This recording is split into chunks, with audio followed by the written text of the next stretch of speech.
우리 옆분들하고 인사하겠습니다. 영적인 힘을 얻는 자리가 됩시다.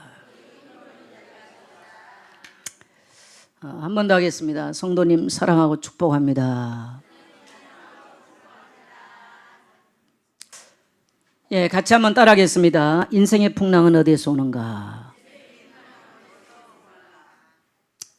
예. 오늘 한 주간 우리가 요나서를 읽고 묵상을 하면서 요나서에서 나온 말씀을 생각하면서 인생의 풍랑은 어디에서 오는가 라고 하는 말씀의 제목으로 함께 은혜를 나누기를 원합니다. 청소년 이 상담을 하는 교수가 강의를 하면서 그런 얘기를 하더라고요. 다문화 아이들을 6개월 동안 너무 문제가 많아가지고 6개월 동안 그 아이들을 이제 심리 치료를 하면서 같이 생활을 하면서 그 아이들을 지냈는데 그 아이들을 치료를 해서 돌려보내면 부모가 망가져서 다시 온대요. 그래서 치료할 수가 없다는 거예요. 근데 이제 이 아이들의 휴대폰의 카톡방에 엄마에 대해서 뭐라고 지칭하느냐? 50%가 엄마를 왼수라고 써 있답니다. 그리고 나머지는 미친년, 엄마를 그렇게 지칭했대요. 오늘 여러분의 자녀들의 카톡방을 열어보시고 여러분을 뭐라고 지칭해놨는지, 아빠에 대해서 미친놈 하고 안 해놨는지 한번 열어보시기를 바랍니다. 이게 그만큼 우리 청소년들의 내면이 힘들다는 얘기예요. 근데 부모는 몰라요. 그래서 부모는 계속 그 자녀 공부하라고 말해요. 성공하고 네 돈 벌면 된다고. 네 배불려서 하면 된다고. 자녀는 그 부모가 미친년으로 보이는 거예요. 그래서 요즘 아이들이 보니까 욕을요 엄청 잘해요. 그래서 상담학 교수들의 특징이 욕을 잘해요. 18로 이게 그냥 다반사라. 왜? 늘 그런 사람 접하니까. 그래서 제가 요즘 이제 일반 상담도 공부를 합니다만은 치유 상담을 같이 공부를 해요. 그래서 이왕 공부할 거 제가 일주일에 2번 학교를 가면서 2군데 학교 공부를 하고 있어요. 그리고 평일에는 또 하루를 아예 상담 연구실에 가서 그래서 한 달이면 100만 원 이상씩 제가 지금 돈을 주고 뭐 학교 등록금 몇백만 원 들어가고 말고 왜 그러냐니까 오늘 현대인들의 정신 구조나 내면 구조가 너무 복잡하다는 걸 알았어요. 이해하기가 힘들어요. 여러분 교회 와서 폼 잡고 앉아있는 모습은 절대로 다가 아닙니다. 그리고 그게 신앙이 다 아니에요. 그래서 너무 저는 수십 년 목회했지만 참 성도들을 알기가 어렵구나. 그래서 계속 우리는 치유에 대한 메시지를 많이 하지만 정작 치유하기 어렵구나. 이런 것을 많이 생각을 해봤어요. 인생은요. 내가 원하든 원치 않든 간에 인생의 풍랑을 만날 때가 많아요. 근데 문제는 어디서 왔는가를 원인을 규명하면 쉽게 끝나는데 내 인생의 풍랑이 어디서 왔는가 규명이 안 되어지면 그 풍랑은 이 사람 죽음으로까지 끌고 가고 끝나버리는 겁니다. 교회 안에도 수많은 성도들이 자기 인생의 풍랑이 어디서 온지 잘못 진단하고 하는 성도가 참 많아요. 그래서 이 풍랑은 끝나지 않아요. 그러나 그 풍랑이 어디서 왔는가를 알게 되어진다면 이것은 끝이 나게 되어 있고 잠잠하게 되어 있는 것인 줄 믿습니다. 우리가 오늘 이제 요나서 1장을 읽었는데 이 요나라고 하는 사람 도대체 어떤 사람이었냐? 굉장히 재밌잖아요. 저는 아기 때부터 예수를 믿었기 때문에요. 이 설교를 그렇게 드라마틱하게 어린 시절부터 많이 들어왔던 얘기. 요나서 1장에 보니까 이 요나는 아미떼의 아들이었답니다. 그리고 이 요나에게 하나님의 말씀이 임하였다. 구약에서는요. 특정인에게 하나님의 말씀이 임해요. 그리고 그 특정인에게 하나님의 말씀이 임하면 하나님의 능력이 같이 임합니다. 그래서 이 하나님의 말씀이 임한 자는 반드시 일어나서 가서 이 말씀을 증거하지 않으면 미쳐버리게 돼 있어. 증거해야만 되는 거예요. 근데 수많은 하나님의 말씀을 받았던 선지자들은 톱에 켜서 죽이기도 하고 목 잘라서 죽임을 받기도 하고 어마어마한 고난을 받아요. 그러나 이 고난과 상관없이 하나님께서 그 선지자에게 말씀을 주실 때는 이 선지자는 달려나가서 뛰어나가서 그 말씀을 증거해야만 사는 것입니다. 근데 아미떼의 아들 요나에게 아마 요나는 이렇게 해서 재수없게 또 왜 내게 말씀이 임했을까? 그렇게 생각했을지도 모르겠어요. 그러면 이 역사적 배경이 언제냐? 여로보암 2세 북이스라엘 이 요나의 고향은 북이스라엘 갈릴리 지방, 갈릴리 출신이에요. 갈릴리. 그리고 나사렛에서부터 북동쪽으로 약 5km 정도 떨어진 곳의 출신입니다. 거기가 우리가 성경에서 보고 있는 이 뭡니까 선지자들이 북이스라엘 출신들이 많아요. 그래서 북이스라엘 출신들의 선지자들이 두 가지 특징을 하고 있어요. 아주 악한 왕이든지 아니면 잘 나갔을 때인지 둘 중 하나입니다. 그러면 이 요나가 활동할 때는 북이스라엘의 여로보암 2세 때입니다. 그럼 여로보암 2세 때는 굉장히 정치를 잘했어요. 그래서 그야말로 이 뭡니까 이 블레셋까지 또 그 지역에 다메섹까지 다 정복을 해서 굉장히 땅을 넓혔던, 그래서 부국 강병책을 썼던 시대에 바로 왕이 여로보암 2세예요. 근데 우리가 지금 요즘 성경 읽고 있을 때 요나서낼 때가 전부 다 이 여로보암 2세 때 선지자들이, 이때 많은 선지자들이 활동을 하게 돼요. 문제는 왜 이런 배경을 갖고 있을까? 굉장히 부국하고 이들이 잘 살고 있지만요, 하나님께서 주신 놀라운 사명을 잃어버린 시대, 이스라엘적 측면에서는 그러한 시대입니다. 그러면 하나님께서 이 요나에게 가라고 일어나서 말씀이 임하는 이유는 뭘까요? 오늘 우리는요, 그리스도인들이 어떤 사람이냐? 저는 하나님께 참 감사한 게 하나 있어요. 저는 제가 어린 시절에 예수를 믿었는데 내 의지와 상관없고 내 노력과 상관없이 어린 시절에 저에게 성경책이 들려졌었어요. 오늘 이렇게 합본된 66권이 아니에요. 쪽복음이었어요. 쪽복음이 어린 시절에 제게 들려졌던 거예요. 교회에서 암송을 하니까 암송했어요. 읽으라니까 읽었어요. 교회 가면 그야말로 뭡니까 이 선생님들이 아주 그 재밌게 그림을 그려가지고 흑판 설교를 하면서 아주 드라마틱한 그런 얘기들을 신학생들이 굉장히 많이 했어요. 그런 수많은 이야기를 들으면서 그 수많은 이야기 속에서 내가 성장해서 보니까 하나님의 음성을 듣고 그것은 나에게 믿음이 되고 그것은 나에게 희망이 되고 그것은 나에게 꿈이 되고 그것은 나의 갈 길이 돼서 오늘까지 나의 인생을 달려올 수 있었더라는 거예요. 근데 제가 제 인생을 생각할 때 감사했던 건 뭐냐? 저는 그러면 처음부터 집안에 말씀이 전수됐던 집안이냐? 아닙니다. 우리 집안은 13대 종갓집이었어요. 13대 종갓집에서 그야말로 가난한 농촌 생활 속에서 그래서 늘 잘 살아보려고 노력했던 아버지 밑에서 성장을 했어요. 사회적으로 불안정했던 시절입니다.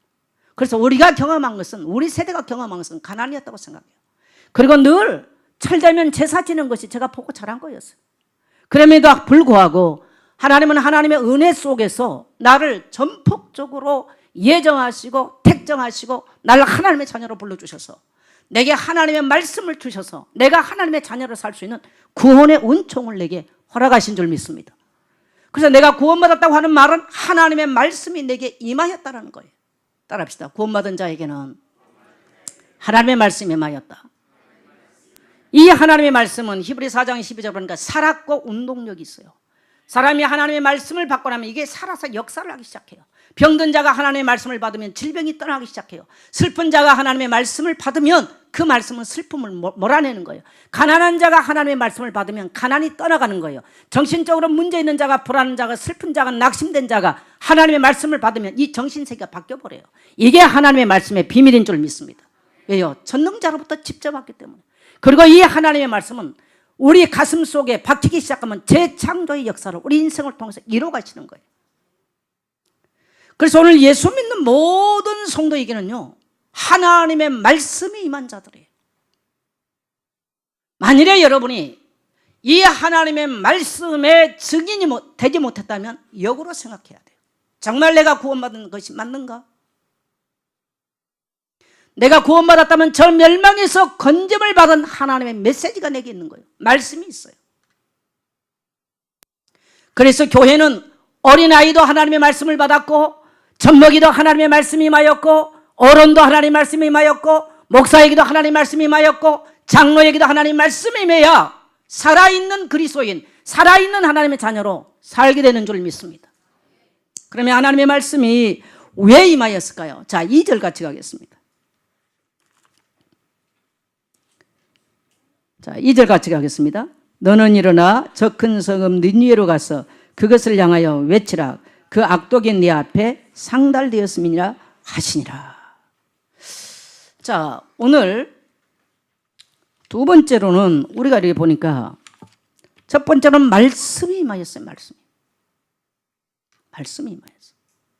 두 번째는 뭐냐면요, 너는 일어나지. 동사 세 개가 나와요. 따라합시다. 일어나라, 가라, 외치라. 이 동사 세 개가 나와요. 이 말씀을 받은 자는 일어나야만 돼요. 여러분, 구약에서는요, 특정한 선지자들을 불러서 말씀이 탁 임하니까요, 말씀을 외치지 않으면 미치는 거예요. 그래서 선지자라는 말은 뭐냐면요, 개거품을 물다 그 뜻이요. 바다에 개가 여러분요, 옆으로 걸어가잖아요. 이렇게 옆으로.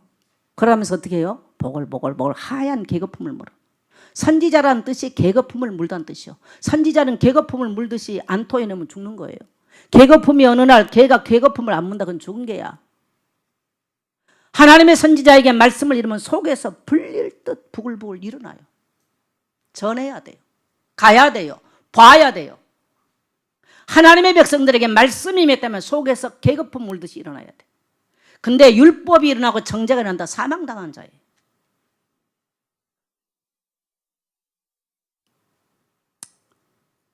구약에서는 특정한 뭔가 선지자에게 말씀이 임해요. 개거품 긁듯이 끌어올라요. 미친 듯이 막 도시로 쏟아다니면서 말씀을 전해요. 왕들이 잡으러 다녀요. 그래서 전해야만 되는 거예요. 왜? 하나님이 직접 주셨으니까. 근데 신약에는 사도행전 1장에 보면은 너희는 아버지의 약속한 것이 이룰 때까지 이 예루살렘을 떠나지 마라. 약속한 것이 과연 뭘까요? 1장 8절에 보면 너에게 오직 성령이 임하시면 너희가 권능을 받고 예루살렘과 유대와 사마리아 땅까지를 내 증인이 되리라. 성령에 대한 말씀을 하십니다. 과연 성령이 오시면 어떻게 되는 겁니까? 2장 1절에 보면 오순절 날이 이미 이르며 저희가 다 같이 한 곳에 모였더니 호련히 하늘로부터 강하고 급한 바람 같은 것들이 각 사람에게 임하니라.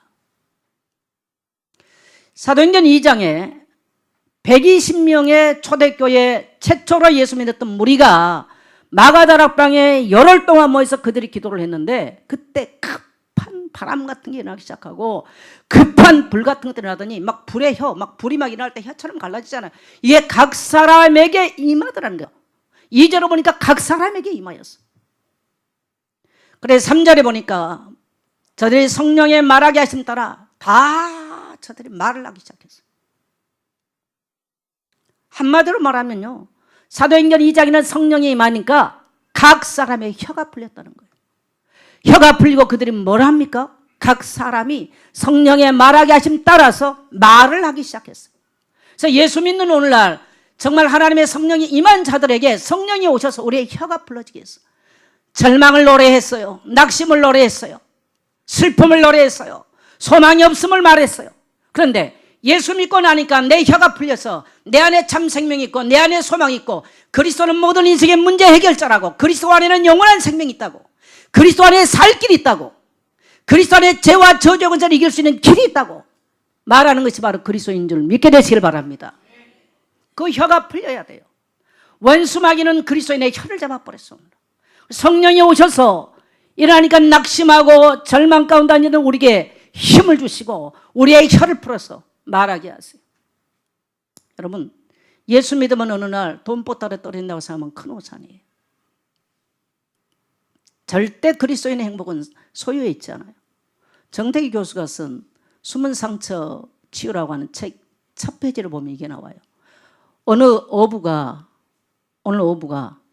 뭡니까, 이게 그늘에 잠을 자고 있는데 한 어부가 와서 말을 해요. 당신은 왜 잠을 자고 있느냐고. 그래서 나는 오늘 먹을 고기를 다 잡아놨다고. 몇 마리 잡았냐고. 한 2마리 잡아놨다고. 이것이면 오늘 충분하다고. 그러니까 그 말하는 어부가 뭐라고 말하냐.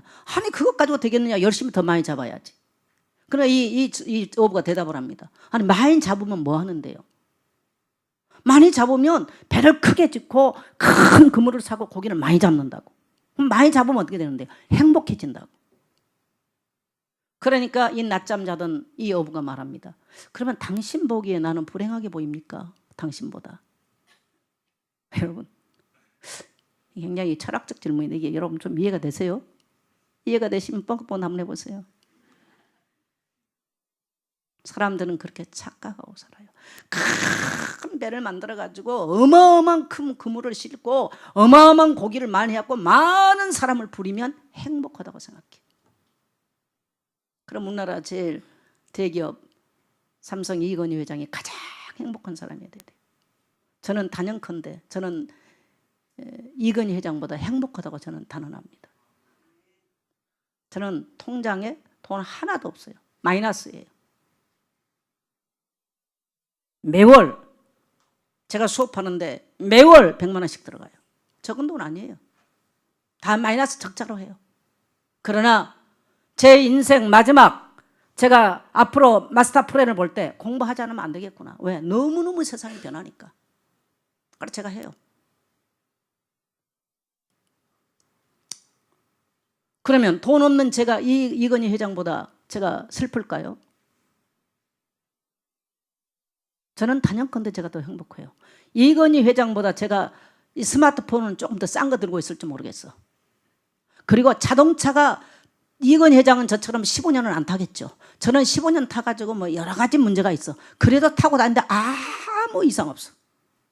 할렐루야. 아마 그분은 밤에 밤잠을 못 잘 일이 많을 거예요. 저는 머리만 대타면 5초 안에 잠들어.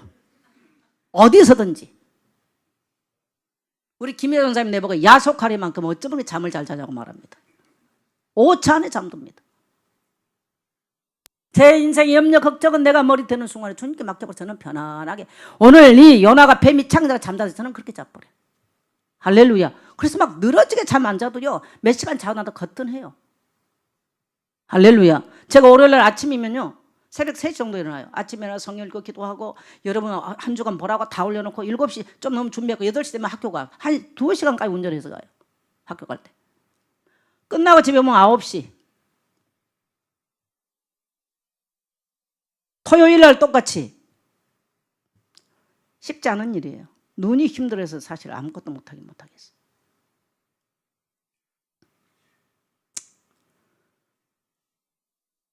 여러분 인생의 행복은 소유에 있잖아요. 정말 그리스도인들이 깨달으셔야 돼요. 자, 그러면 오늘 하나님의 말씀이 임하면 우리가 큰 부자가 되고 나봐라 이렇게 자랑할 수 있는 걸 준다는 게 아니에요. 대부분 오늘 그리스도인들 그것은 뭐냐 열등감의 발로가 그리스도인들은 다 들어와 있어요. 뭐 자랑하고 싶고 내놓고 싶고 우리가 뭐하고 그게 충족이 안 될 때는 전부 다 실망해버려요. 엉뚱한 데 가요. 하나님의 말씀이 임한 목적은 너는 저 큰 성 니느웨를 향해서 가라는 겁니다. 그것이 바로 말씀이 임한 목적입니다. 초대교회 성도들에게는요 성령이 임하니까 각 사람에게 말씀이 임했어요. 구약에서는 특정한 인이에요. 그러나 사도행전 이후에는 그리스도인들에게 말씀이 임하여서 모두가 다 말씀 전할 선지자적 사명 기능을 허락하신 줄 믿습니다. 그 이유는 뭡니까? 저 큰 성 니느웨로 가라는 거예요. 자, 니느웨 성은 어떤 성입니까? 니느웨 성은요 BC 736년 6월 15일 날 BC 763년 6월 15일 날 큰 일식이 니느웨에 있어. 니느웨는 어디냐? 아수리의 수도가 니느웨입니다. 인구가 얼마냐? 앞뒤 좌우를 분별하지 못할 4장 11절은 12만이라고 그랬어. 어린아이가 12만이고 어른까지 60만입니다. 어마어마하게 큰 도시입니다. 60만이면 거의 뭐 안양권만 한 큰 도시. 근데 BC 763년 6월 15일 날 일식이 일어나가지고 세상이 깜깜해져 버렸어. 그러면 천문학적 지식이 없는 이 사람들에게 큰 충격입니다. 이건 어마어마한 충격이에요. 근데요 BC 765년 일식이 일어나기 2년 전 어떤 일이 있었느냐? 전염병이 한 몇 년이 돌아요. 그러니까 수십만이 죽어나갔어. 그러니까 전염병이 돌아서 수십만이 죽고 또 일식이 오니까 얼마나 사람들이 이 고통을 하겠어요. 그러니까요 정신 문제가 와요. 우울증이 와요. 어두워지면 사람들은요 막 불안하니까 난리가 일어난 거예요. 그러니까 뭘 더 합니까? 하나님 모르는 자들은 그때 뭘 더 해요? 우상 숭배를 더 해요. 그러니까 신 아닌 것들을 막 찾아가서 살려달라고. 아마 나는 지금 저 큰 니느웨가 어딜까? 저 경주 쪽 아닐까 싶어. 그쪽에는 완전 제일 우리나라 이 태백산 줄기에서 우리나라 동쪽은 전부 다 우상 숭배가 심각한 지역이거든요. 그러니까 지금 흔들어 대니까 어떻겠어요? 아마 모르긴 하지만 자기들이 신들에게 더 아마 호소하지 않을까, 더 간구하지 않을까, 더 기도하지 않을까. 그러면 이 요나가 살고 있을 때 시대적 배경이 그래요. 그러니까 사람들이 지금 정신적으로 심각한 상황이 또 온 거예요. 그리고 얼마 안 가서 이 느니의 성은 회개합니다만은 망합니다. 어떻게 되냐니까요. 이 뭡니까 페르시아 이 침공을 받고요. 이 물수로 관리를 굉장히 잘했던 나라예요. 이걸 몇 군데 터뜨리니까 왕궁까지 싹 쓸려 태거 없이 끝나버렸어요. 망해요. 하나님께서 이 지금 니느웨 성을 심판하고 지금 이미 재앙이 와 있어요. 사람들은 전염병이 돌아요. 일식이 돼가지고 깜깜한 세상을 경험을 해서 여러분 완전히 흑암을 경험했단 말은 어마어마한 얘기입니다. 저는 지진 경험해 봤어요. 대만에서. 지금 우리나라 지진 경험한 사람들요 지금 우울증 정신문제 심각하게 날 겁니다. 지금 니느웨 성 사람들이 그런 무서운 고통에 시달리고 있습니다. 그래서 하나님은요 선민 이스라엘 백성만 구원하기를 원하지 않아요. 교회당 안에 있는 성도만 하나님 사랑하지 않아요. 저 밖에 앞뒤 좌우를 알지 못하고 우울증과 정신문제, 암과 세상 여러 가지 문제 때문에 시달리는 불신자도 사랑한다는 사실을 깨닫게 되시길 축복합니다. 그게 하나님의 계획이에요. 근데 이 요나에게 가서 거기 가서 말씀을 전하라는 거예요. 요나가 생각하니까 저 아수르 저것들은 힘만 강해지만 늘 자기들 공격해와. 분명하게 저들이 가서 말씀을 전하면 회개한다고 와라. 왜? 전염병 돌았죠. 일찍 지났죠. 아니 가서 누구라도 전하면 회개 안 할 영혼이 어디 있어. 그런 무시무시한 시대가 지났는데요. 큰 고래대 속에서 나온 이 사람이 어느 날 고래가 왁 하고 토해냈는데 그 사람이 머리 풀에 헤쳐 나오더니요. 회개하라 심판한다 40년 망한다. 너는 그렇게 외쳤어. 그 사람들은요 물귀신인 줄 나타난 줄 알았어요. 회개 안 할 영혼이 있어요. 아이부터 어른까지 전부 다 금식하고 배옷을 입고 왕까지 다요. 회개하는 역사가 났습니다. 요나가 뭐라냐? 하나님 내가 그럴 줄 알았다니까요. 내가 그래서 복음 전하기 싫었다니까요. 이게 요나의 심보였어요. 그래서 요나가 안 가기를 원했어. 그래서 요나가 그 하나님의 말씀을 피하여서 자 2절 보겠습니다. 2절 보십시다. 너는 일어나 저 큰 성읍 니느웨를 가서 그것을 향하여 외치라. 그 악독이 내 앞에 상달렸으면 하시니라. 3절 그날 요나가 여호와의 얼굴을 피하려고 일어나 다시스로 도망하여. 이 요나의 신보 보세요. 왜 그러냐면요. 가면 외치면 저들은 다 하나님 믿게 된 거 알아요. 너무 그 시대 상황이 그렇게 불안정했기 때문에. 그래서 이 요나가 하나님의 낯을 피해버려요. 여러분 어떤 사람이 이 땅에서 하나님의 낯을 피할 수 있습니까? 어떤 사람이 하나님의 낯을 피할 수 있어요? 하나님의 낯을 피하여서 그 말씀 임한 거 딱 그야말로 뭉개버리고 도망을 해서 다시스로 정반대 방향으로 내가 가버려야 되겠지. 하나님은 못 쫓아오겠지. 하나님은 모르실 거야.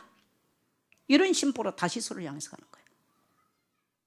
마침 항구에 내려가니까 다시스로 가는 배가 마침 있는 거예요. 마침. 우리는 때때로요 하나님께서 우리에게 명한 것을 우리는 피할 때가 많아요. 그래서 마침 보니까 딴 게 있어. 마침 이유될 게 있는 거예요. 핑계 될 게 있는 거예요. 마침 따라합시다. 마침 핑계 될 거 있어. 그래서 우리는 각양각색의 하나님 나는 바빠요. 나는 말씀이 없어요. 나는 뭘 잘 몰라요. 나는 돈 벌어서 헌신할게요. 각양각색의 이유와 핑계를 대고 다시스를 향해서 도망가는 그리스도인들이 많습니다.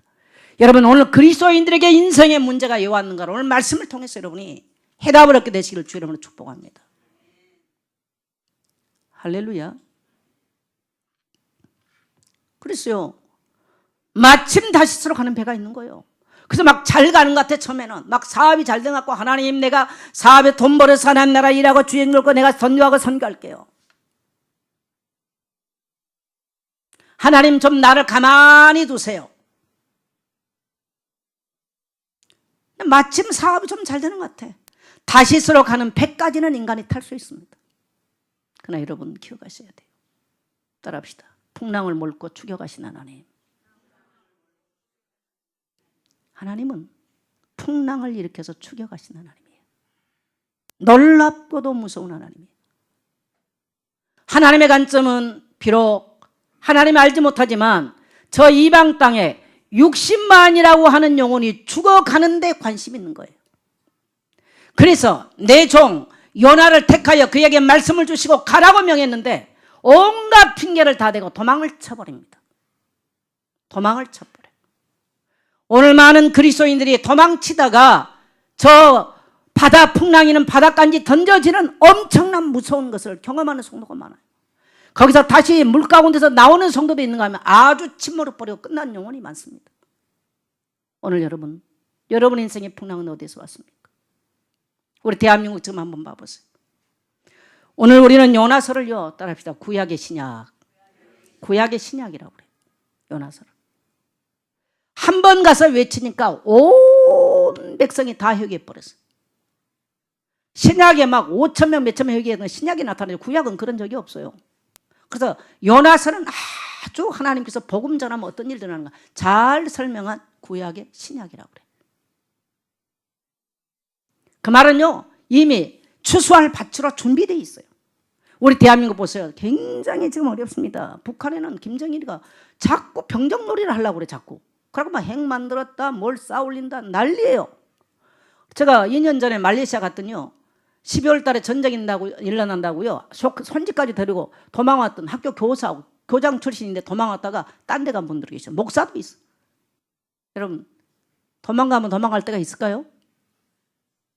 도망갈 데 있을까요? 없어요. 남쪽에 지진 나서 흔들어대요. 근데 사실 김정일이가 지금 뭐 핵폭탄 쏘면 우리 후대까지 다 망해버리겠죠. 조그만 나라에. 지금 지진 우리나라 없다 그랬어요. 지진 계속 일어납니다. 무섭습니다. 피해갈 수 없어요. 여러분 오늘 성경은 뭐라 그래요? 이 모든 것들이요 바다와 육지를 지으신 하나님께로부터 온다는 거예요. 인생의 고통은 누구로부터? 따라합시다. 하나님께로부터 와요. 우리나라 지진대 없다고 말했어요. 괜찮다고 말했어요. 그러나 앞으로 큰 지진이 있을 거라고 어제부터 보니까 말합니다. 근데 지금 문제는요 지진이 나서 이것도 문제지만요 지금 사람들의 상태가 심각합니다. 대한민국은 뭐 암, 보험, 복불, 복이다. 그리고 누굽니까 그 사람 그 선전함 3명 중에 1명 지금 뭐요? 암 환자예요. 3명 중에 1사람은 정신문제 있어요. 그러면 정신문제가 돈 없는 사람은 나옵니까? 아닙니다. 그렇게 생각하면 큰 오산이에요. 청소년들이 엄마를 50% 이상의 미친년, 왼수 이렇게 표현한 그들이 성장했을 때 어떻게 될까요? 우리 자녀는 아니라고요. 왜 그러냐? 계속 아이들 억압받고 있거든요. 부모가 딱 성공해라 요거 외에는 없어요. 부모의 관점은 그거밖에 없는 거예요. 인간은 초등학교 다닐 때까지는 엄마가 주는 음식, 엄마와 아이 컨택을 하고 반응을 하고 요거에서 모든 인생 영양 공급을 받아. 13살이 지나면 우정으로부터 모든 걸 공급받는데 오늘날 우리 대한민국 학교 현장은 친구를 사귈 시간이 없어. 우정을 나눌 시간이 없어. 그래서 뭐만 하느냐? 공부만 해. 그것도 1, 2, 3등만 하지 나머지는 잘 하지도 않아.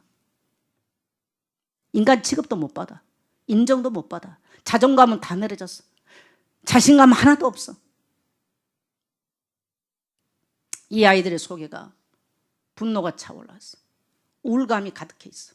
어디 가서 말할 데가 없어. 엄마하고 말해봤자 왼수야. 엄마하고 얘기해봤자 미친년이야. 도저히 이해 안 되는 미친년이야. 엄마 인생도 안 됐는데 뭐. 그래서 일찌감치 탈선해보는 사람이 있는가 하면요. 공부 그래도 엄마가 하라는 대로 열심히 잘했어. 열심히 잘하고 언제 가서 인간은 문제가 오느냐. 40대가 되면 청소년기로 돌아가요. 심리학적으로. 근데 여기서 먹을 거 먹고 관계를 할 것 하고 말을 하고 정상적인 할 거 안 할 거 구별할 줄 알았던 사람은 성숙하게 그 다음 딱 나가는데 그러지 못한 사람은 청소년 고착증에 걸립니다. 그래서 얼마 전에 제주 고검장 바바리맨 아시죠? 고검장 김창수 씨. 여러분 고검장까지 판사가 검사가 된 것도 대단한데 고검장까지 되는데 왜 그랬을까요? 왜 그런 미친 짓을 했을까요? 바바리맨이 뭐예요? 아마 중고등학교 여자 학교 앞에 많은 사람들 경험했을 거예요. 그 사람 정신세계는 뭐냐면요, 중고등학교 시절에 공부에는 아무것도 안 했어요. 서울대학 나왔어요. 판사 뭔가 사법고시 합격했어요. 고검장까지 됐어요. 자기 인생 내면은 너무나 허한 거예요. 자기 아내가 아내로 보이지 않아. 자기에게 여자는 오직 중고등학교 시절에 자기 못한 중고등학교 여학생밖에 없어. 그러니까 거기 앞에 가서 그들만 보면 바지 벗는 거야. 그런 미친 사람이 지금 너무 많아. 고검장도 그래. 이게 대한민국 사회예요. 그걸 심리학적 용어로는 청소년 고착증이라고 그래요. 청소년 고착증. 그건 부모의 큰 책임이거든요. 저는 아침에 가끔 EBS 방송을 한 번씩 보거든요. EBS 방송 보면 거의가 상담 심리학자들 나와서 얘기해. 오늘 아침에도 보니까 그만큼 지금 대한민국은 정신 문제로 심각하다는 얘기예요. 그만큼. 오늘 우리 그리스도인들이요, 내가 누군가를 잘 아셔야 돼요. 모 대학의 유명한 박사가 열심히 공부를 했어요. 서울대학을 졸업하고 독일의 튜빙겐 대학에 가서 공부를 하고 박사가 됐어. 모 대학에 와서 교수가 됐어. 근데 그 대학은 그 교수 때문에 교수의 일을 할 수가 없다는 거야. 전혀 엉뚱한 말을 해서 박사님 그렇게 하면 안 되시잖아요. 그러면 벌 떨어서 이게 어떤데? 그러고 일어나가지고요. 1단 일어나고 2단 소리 지르고 3단 그 사람 앞으로 가고 4단 그 사람 맥잘 닫고 5단까지 나간다는 거야. 그걸 교수의 일을 할 수가 없는 거예요. 6개월을 못했대요. 제가 지금 정태기 교수 강의를 듣고 있는데요. 그 정태기 교수가 그래서 그 학교에서 불렀대. 정태기 교수를. 갔대요. 이해가 안 돼. 너무너무 공부도 많이 하고 승진했던 분이. 왜 저렇게 그럴까? 중고등학교 시절에 학교, 공부, 교회를 또 갔어. 그래서 성공했어. 그의 인생은 보니까요, 이 어린 시절에 해소 안 된 게 그대로 잠재 있는 거예요. 그러니까 말할 땐지 안 할 땐지 이 말 할 땐 잘 모르는 거예요. 그래서 지금 어딨냐? 치악산 정신병원에. 여러분, 지금 이런 사람이요, 우리 주변에는 너무너무 많다는 사실. 대한민국 전체가 시한폭탄이에요. 뉴스를 켜놓고 보면 누가 누구를 죽이고 뭐가 어떻고 날마다 몇 건이요, 몇 건. 이게. 근데 뭐 모르는 사람이 죽는 거, 부모가 자식을 죽이고 자식이 부모 죽였다는 얘기가 답한 사람 나오는 시대. 그러면서 그래도 올해는 오직 공부만 잘하면 될 거라고. 여러분은요, 우리 성도님들 알아들으셔야 돼요. 그래도 의식 있는 사람들은요, 상담실을 그래 찾아갑니다. 조금 낮게. 가정이 다 깨집니다. 이런 사람들이요, 이렇게 인간관계가 안 된 사람은 40이 넘으면요, 가정이 깨져버려요. 근데 다 네 탓이라고 그래. 이런 사람이 교회 오면 시험 들은 네 탓이라고 다 도망가요. 교회에 도망간 성도 다 그래 도망갑니다. 할렐루야. 아멘 하는 성도 없네. 다 도망가려는지. 이런 심각한 시대로 살고 있어요. 교회 와서 딱 폼 잡고 앉아있어. 폼 잡지 마세요. 하나님께 솔직하셔야 돼요. 신앙이 폼에 있고 교회 한번 와서 예배 드린다고 인생 문제가 해결되고 그게 신앙이라면 얼마나 좋겠어요. 우리 속에는 숨겨진 어마어마한 영적인 문제들이 도사리고 있는 거예요. 언제 터질지 모르는 내관처럼 누가 불만 붙이면 터져버릴 수 있는 수많은 문제가 잠재 있는, 우리 자녀들이 지금 그렇게 살아가고 있어요. 우리 자녀들이 나가서 만나는 지금 사회 현상이 지금 그래요. 이게 지금 대한민국의 현주소예요. 우울증으로 우울로 가득한 세상. 아이들 속에가 분노가 가득해 있어. 분노가 밖으로 분출이 안 되면 그게 바로 우울증으로 되는 거예요. 그러니까 우로 나오면 화하고 밑으로 나가면 우울이고 그래. 똑같은 얘기예요. 이게 밑으로 내려가면 우울이고 위로 폭발하면 화고. 위로 폭발해 사람을 죽이든지 밑으로 해서 자기가 죽든지, 밑으로 내려가면 자기가 죽고 위로 폭발은 남 죽이고 그러는 거예요. 똑같은 얘기입니다. 이게 지금요, 대한민국의 심각한 현상들이에요. 그래서 사람들이 이런 문제 해결하려고 무당 찾아가요. 점쟁이 찾아가요. 어마어마한 점쟁이들이 날뜁니다. 지금 니느웨 성이 바로 이런 그 시대의 이런 현장이었어요. 그래서 하나님의 종 요나에게 말씀을 주시고 너는 일어나라, 너는 가라, 외쳐라, 그렇게 말씀했지만 요나는 다른 곳으로 배를 타고 도망가 버려요. 오늘 사랑하는 성도 여러분, 오늘 저와 여러분이 하나님의 자녀가 맞고 내게 구원을 베푸신 하나님이 맞다면 오늘 하나님의 음성 듣기를 축복합니다. 세상은 지금 그런 세상이에요. 저도 이런 걸 구체적으로 공부를 할 때 잘 몰랐어요. 뭐가 사람들이 너무너무 옛날과 바뀌면 뭐가 바뀌었을까? 오직 하면 제가 학교를 두 군데 다니겠어요. 여러분 한 군데만 다니도 힘들어. 제가 2군데 다니고 있어요. 2군데 가서 공부해요. 교수를 따로 만나요. 돈이 썩어 나가서 한 게 아니에요. 오늘날 사람들을 포장하고 위장하고 환장하고 화장하고 있기 때문에 몰라. 죽어야 알아. 이게 지금 오늘 시대의 사람들의 문제예요.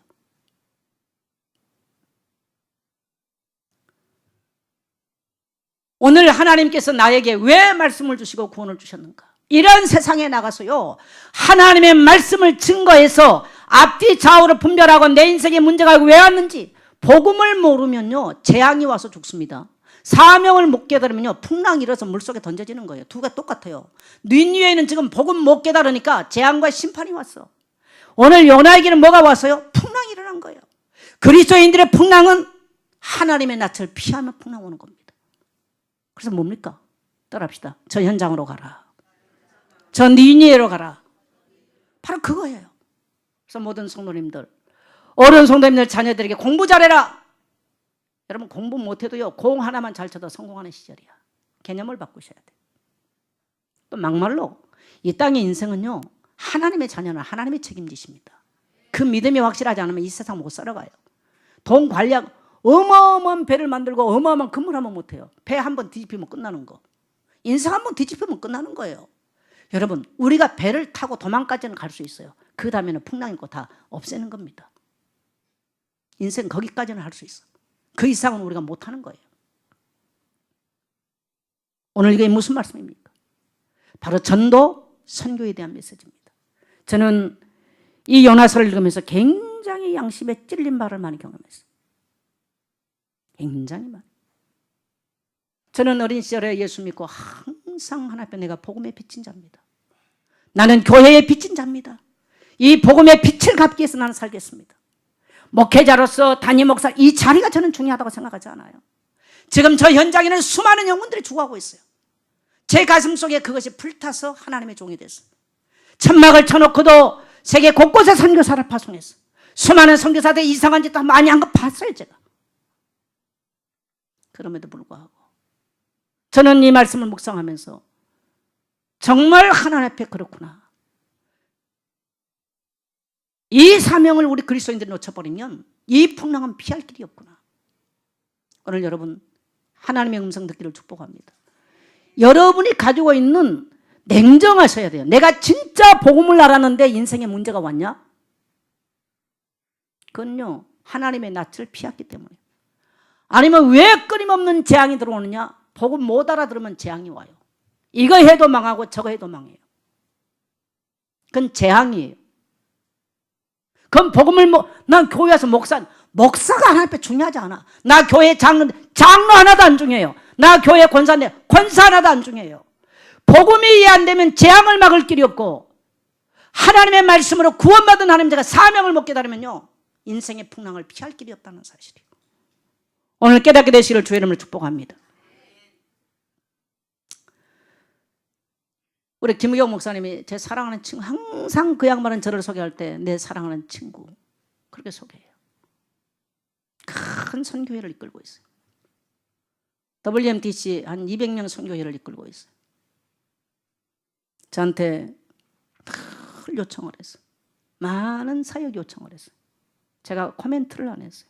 참 친구로서는 미안해요. 지금 이스라엘 가서 한 2달 쉰다고 가 있는데 2주 전에 아침 7시 반에 전화 왔어요. 친구 얼굴이나 좀 보게나. 그렇게 얼굴 보는 거 올해 한 번도 만난 적이 없어. 20분이면 가는 거리입니다. 그래서 제가 그날은 시간을 제가 갔어요. 그랬더니 김 목사님한테 정 목사님 당신의 나라 앞으로 사역할 시간들이 그렇게 길지 않는데 정말 같이 세계 선교하자. 정 목사님 그 파워풀한 그 메시지가 세계 선교 현장에 너무너무 많이 필요하다. 정말 진지하게 제기했어요. 심지어 내보고 교단 합치자 말까지도 하고 그거야 뭐 안 될 얘기 알면서 아니면 정말 기도를 좀 해봐라. 그래서 제가 계속 매일 아침 내가 말씀 묵상하면서 하나님 김은경 목사가 내는데 던진 말씀이 하나님은 어떻게 생각하십니까? 제가 계속 질문하고 있어요. 내가 요나서를 읽으면서 그렇구나. 시간이 없구나. 이유가 없구나. 핑계가 없구나. 저 많은 세상에 지금 수많은 할 일이 있는데 나는 교회 재정이 어때요? 뭐가 어때요? 선교사 우리 성도님들이 선교에 별로 관심이 없어요? 예, 성경공부를 안 내니까 성도님들이. 그러면 교회 재정이 어렵잖아요. 그런 핑계를 많이 댔어요. 저는 하나님의 음성으로 들었어요. 오늘 우리가 세 번째 대제에서요, 여러분, 풍랑이는, 인생의 풍랑이는요, 따라서 이유 있는 풍랑. 내 인생에 풍랑이 왔다. 반드시 이유가 있어요. 자, 12절 우리 같이 한번 보겠습니다. 같이 읽습니다. 시작. 그가 대답하되 나를 들어 바다에 던지라. 그리하면 바다가 너를 위하여 잔잔하리라. 너희가 이 큰 풍랑을 만난 것이 나 때문인 줄 너희가 아노라 하니라. 풍랑이 누구 때문에 왔어요? 요나 때문에 왔어요. 따라합시다. 요나. 해보세요. 이렇게. 요나. 이렇게 하면 넌데 요나요. 요나. 요나.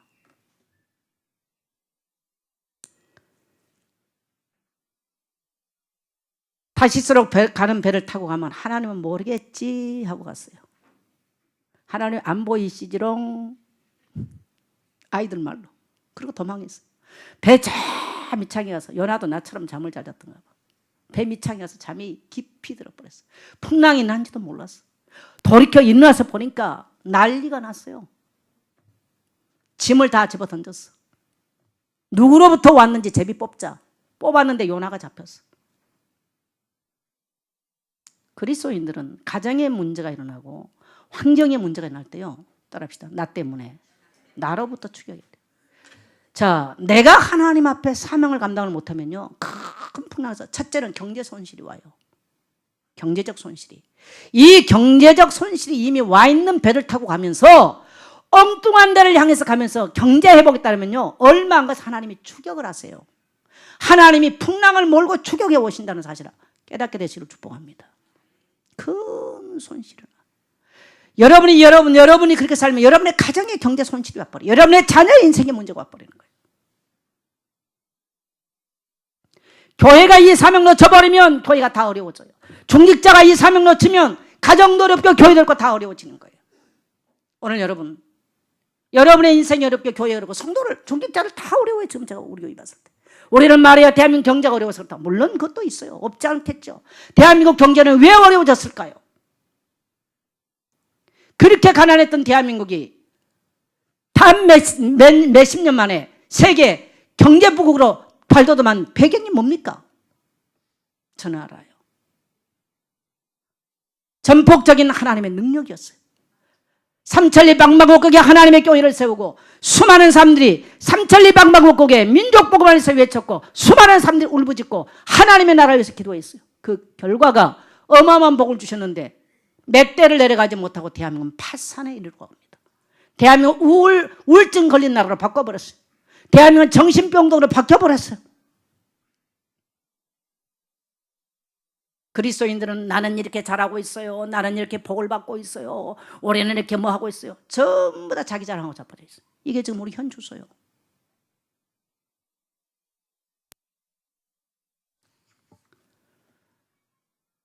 참 교회가요 유일한 소망이에요. 그래도 교회 와서 있는 사람들은 다양한 얘기를 들어요. 여러분 설교 한 편에는요 상담이 들어있고 심리치료가 들어있고 복음이 들어있고 다 들어있어요. 여러분이 그냥 찾아가려면요 한 사람, 제가 교수 1시간 만나는데 30만 원씩 줘야 돼. 따로 만나는데. 정말 성도들이 와서 귀를 열고 하나님 말씀만 잘 들어도 인생 문제 끝나버려. 그러면 문제 있는 성도들 현장에 찾아가서요 말씀을 같이 나누고요 하나님 말씀 같이 하면 웬만한 우울증 정신 문제 끝나버려요. 할렐루야. 성도들이 예배 다 돼서 아니면 예배 5분 10분 늦게 딱 들어왔어요. 말씀 들어봐. 무슨 말씀이 들어가겠어요. 그리고 또 자녀들 보면 잘 들으라고. 애들은 말합니다. 당신이나 잘하세요. 애들이 안 들어가요. 여러분 영적인 게 무서운 거예요.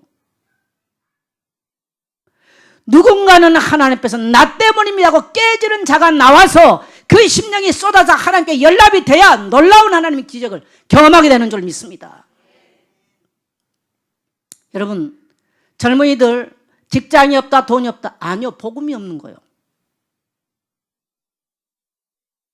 저는 직장 있는 동네 살아본 적이 없어요. 우리 마을에 제일 높은 사람이 이장이야. 이장. 직장 있는 동네 살아본 적이 없어요. 세상에서 들려오는 거짓 메시지에 속을 필요가 없어. 오늘 하나님의 능력으로 내게 하나님 말씀이 임하셨다면 그것을 감당하도록 하나님은 뱃삭도 주시고 가는 길도 예비하시고 다 예비하게 된 줄 믿습니다. 그래서 여러분, 중직자들은 지역적인 문을 열고요, 우리 어린 아이들, 주일학교 아이들, 부모로부터 방임되고 방치당한 아이들, 저희 아이들이 지금 속에는 분노가 가득하고요, 이게 있어요. 13살이 넘어가면 그때부터는요 심각한 문제가 일어나는 거예요. 이런 시절요, 주일학교 교사들, 중고등부, 우리가 교회 안에 우리끼리 설교하고 있다, 우리끼리 해서는 아무 의미가 없습니다. 중고등부 교사들, 중고등부 사역자들, 토요일 날이면 아침부터 새벽부터 밤까지 헤맸어요. 헤맨 게 아니고 아이들 찾아가야 돼요. 할렐루야. 결과는 하나님이 책임지세요. 결과는. 우리는 전도하기 가장 어려운 시절 많아. 근데 영적으로 보면 가장 지금 전도하기 쉬워요. 문제는 오늘날 사람들은 회개를 안 해. 돌이키지를 않아. 어떤 분이 카톡으로 전하는데 지금 이 시대는 이미 회개가 끝나버린 시대다. 그럼 무섭지 않아요? 하나님 앞에 나는 긍휼히 여겨달라고 오래야 되는데 그게 안 된다. 불쌍한 영혼인 거예요. 내가 죄악 가운데 있으면서 돌이킬 줄을 모른다. 내게 돌이키고 싶은 마음이 없다. 저주받은 영혼입니다, 그게. 근데 돈은 잘 번다. 그게 무슨 축복이에요? 학교도 못 가서 사업도 안 돼, 인생도 안 돼. 그래서 하나님 앞에 울부짖고 기도한다. 나는 그 사람이 복 있다고 생각해요. 학교도 잘 나와서 돈도 있어, 스펙도 다 있어. 하나님 필요 없어. 저주받은 영혼이죠. 학교도 잘 나와서 돈도 많아, 신앙도 좋아. 정말 그 인생은 인생이 대박맞은 인간이야. 여러분요, 여러분의 영적인 눈을 바로 뜨고 사십시오. 내 인생의 재앙이 어디서 왔는가? 내 인생의 풍랑이 어디서 왔는가? 딴 데서 찾으면 안 돼. 오늘 다 놓고 따라합시다. 주님, 일어나서 가겠습니다. 주일학교 아이들, 여러분 주변에 다락방 하세요. 그리고 여러분 아는 사람, 기독교인도 복음이 정확하지 않으면 정신적으로 혼미해요. 종교 생활에 버리면 혼미해지는 거예요. 찾아가세요. 인생이 안 됩니까? 안 된 건 놔두고 가세요. 안 된 거 아무리 붙잡고 있어도 안 돼요. 하나님이 막으시면 안 되는 거예요. 가셔야 돼요. 저는 이 말씀을 읽으면서 하나님의 큰 울림으로 받아들였어요. 굉장한 제가 회개하는 시간이 됐어요.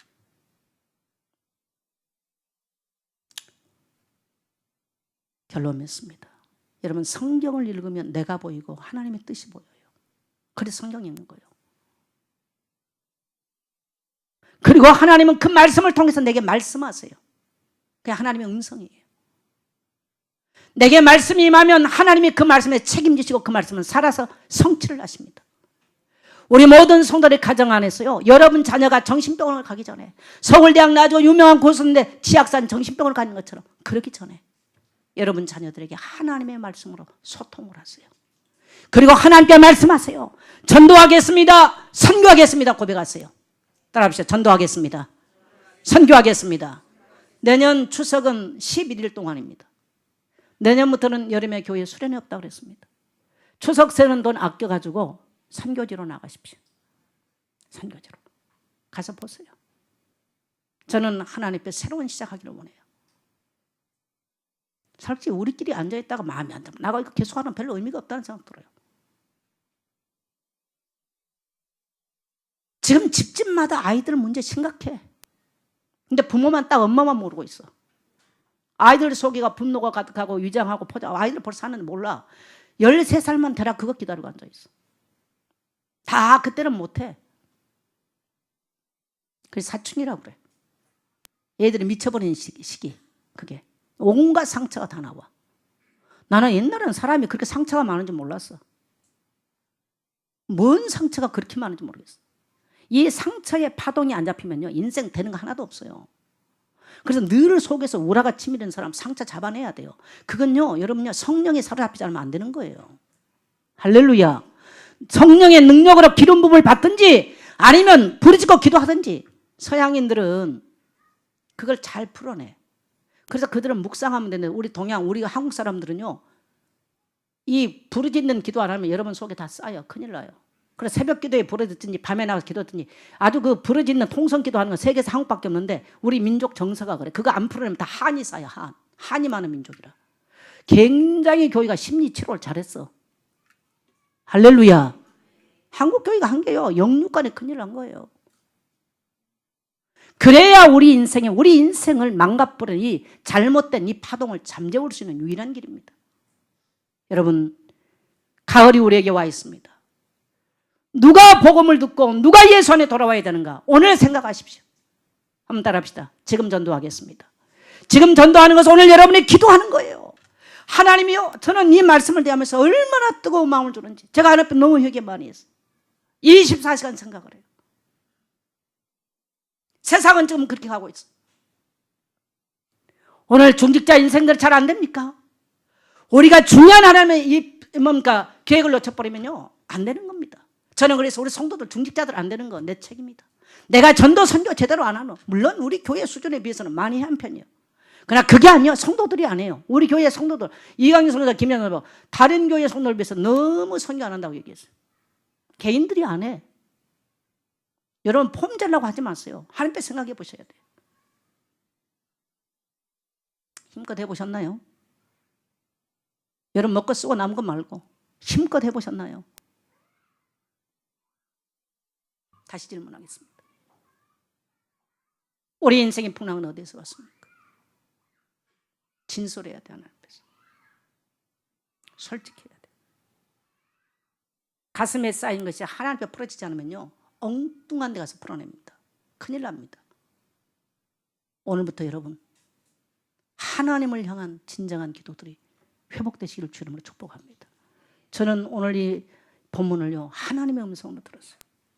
중요한 하나님의 음성으로. 우리 다 같이 일어나겠습니다.